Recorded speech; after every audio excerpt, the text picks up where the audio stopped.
नमस्कार दोस्तों, genius junction channel में आपका हार्दिक स्वागत व अभिनंदन करता हूं।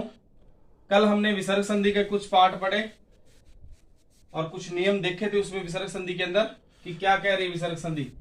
आज हम विसर्ग संधि का अगला नियम पढ़ेंगे। आपके लिए शॉर्ट ट्रिक लेके आए हैं, बिल्कुल सिंपल। जैसे कल मैंने आपको बताया था कि ए घोष व्यंजन और सह घोष व्यंजन कौन सा होता है। इसमें आप देखो, ये रहा पहला वर्ग, दूसरा वर्ग, तीसरा, चौथा और पांचवा, ये 5 वर्ग है। इसमें क्या है, ये पहला और दूसरा, इस प्रकार से लाइन लगा लेना आप। ये कौन सा, ए घोष व्यंजन।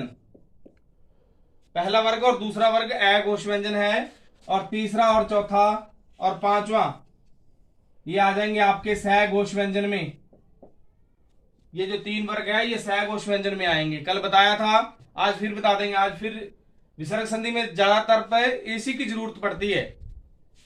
अब आगे देखो, नियम नंबर 3 देखो विसर्ग संधि का क्या कह रहा है कि किसी भी शब्द में आधा रह आए तथा उसके बाद क्या आना चाहिए, संघोष व्यंजन आना चाहिए। आधा रह लगा होगा, कोई भी शब्द आपको एग्जाम में दिया होगा, आधा रह लगा होगा, उसके बाद सहघोष व्यंजन देखना आपने कि है या नहीं। ए घोष नहीं देखना, सहघोष। ए घोष का क्रॉस लगा दो चाहे आज।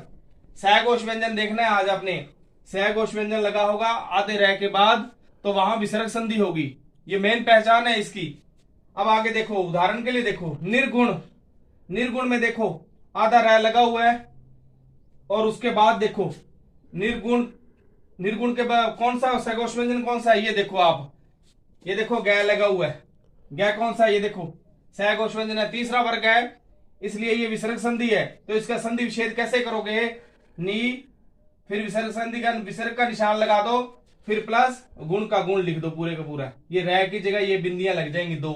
सिंपल भाषा में बता रहा हूं आपको, ठीक है। अब देखो आगे देखो, यजुर्वेद लिखा हुआ है, फिर आधा रह आ रहा है इसके अंदर।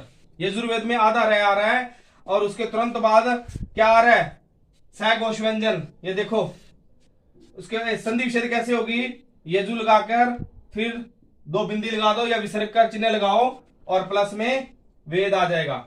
फिर ज्योतिर्मय में देखो, ज्योतिर्मय में ये रह जो ऊपर लगा होता है ये पहले बोला जाता है, आधा रह है ये। आधे रह के तुरंत बाद देखो क्या आ रहा है, सहघोष व्यंजन आ रहा है, इसलिए विसर्ग संधि होगी।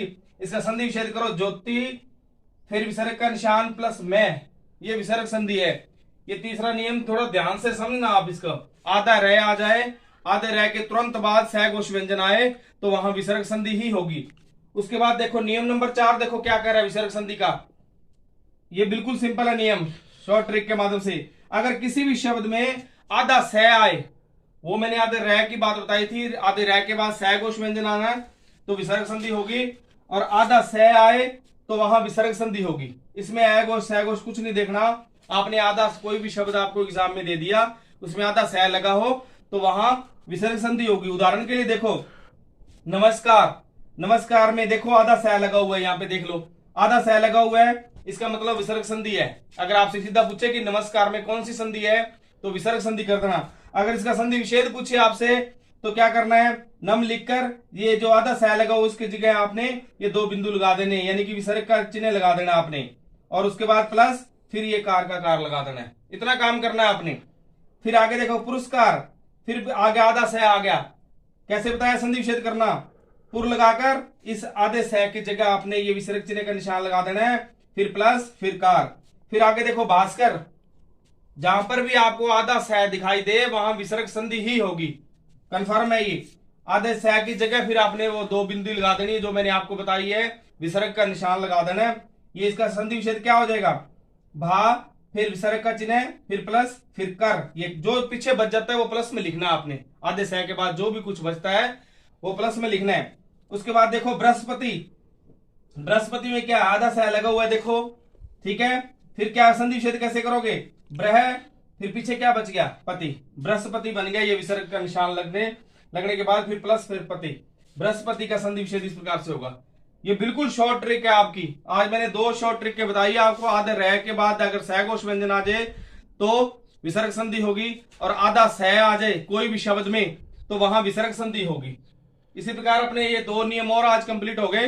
बस थोड़ा एक दो नियम और है, वो कल आपको शॉर्ट ट्रिक के माध्यम से करवाएंगे उसमें।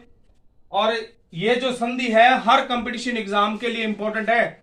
आप ये मत समझो कि एक ही एग्जाम के लिए, हर एग्जाम के लिए BSTC, रीट या सेकंड ग्रेड और LDC, ये सभी में हिंदी आती है, सेम ही सिलेबस है सारों का। उन सभी सिलेबस को हम पूरी तरह से कंप्लीट करवाएंगे, शॉर्ट ट्रिक के माध्यम से आपके सामने रखेंगे और आपको बहुत अच्छी तरह से समझाएं। आपको अगर हमारी वीडियो अच्छी लगी हो या शॉर्ट ट्रिक जो भी हमने जितने भी करवाए हैं आपको अच्छे लगे हो, तो हमारी वीडियो को सब्सक्राइब और लाइक जरूर करें। धन्यवाद।